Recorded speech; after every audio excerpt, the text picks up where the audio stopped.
Hi, I'm James. I work in the cutting garden here at Filoli.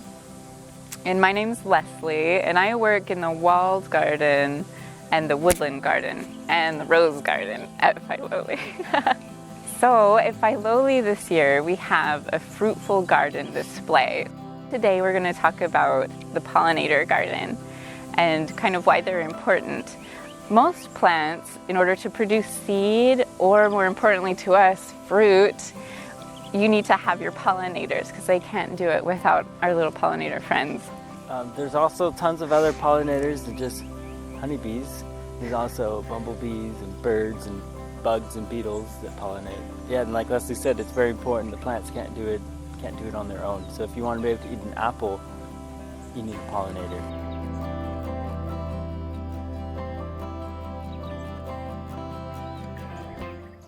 So when you're choosing your plants, you want to make sure that they produce pollen. Some plants have been bred so much for like a beautiful color or a beautiful shape and might not have as much pollen as something that is more native or that is more close to its original form.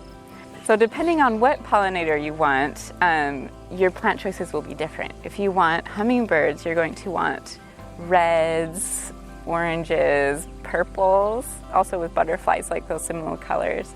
But if you want like leafcutter bees, which James was talking about, they really like roses, like they'll use the rose leaves. So get to know your pollinator, and then you can find out exactly what plants you need to have in your garden. So some of my favorite pollinator plants at Filoli right now are Nepeta, which is this beautiful purple blossom below me, and I can hear the bees in it right now. It's just like a frenzy of activity. It's a really wonderful plant, and if you cut it back halfway through the summer, you get a second bloom, which is like more food for your bees. So this is Salvia Almosted, one of my favorite pollinators. The hummingbirds love it, the bumblebees love it, and the honeybees.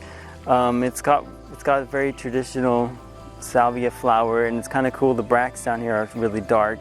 But one of the other really fun things about it is it's very fragrant. So if you rub the leaves, or when you're deadheading and pruning it, you can smell the fragrance of it, and it's really sweet.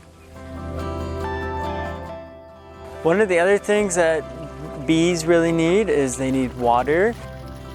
So like here we have a fountain, but they need shallow water. So one of the things like they love in our ponds here is the lily pads, because they can go on them and they can touch the water and they won't get stuck, because you don't want them to drown, you just want them to be able to get a drink.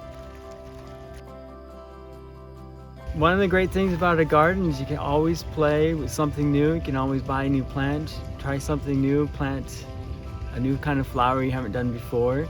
And just remember that all gardening is local, so if it does, you might see something at Filoli, it might not work at your home, but always be willing to try something new. Yeah, experimenting is great in the garden.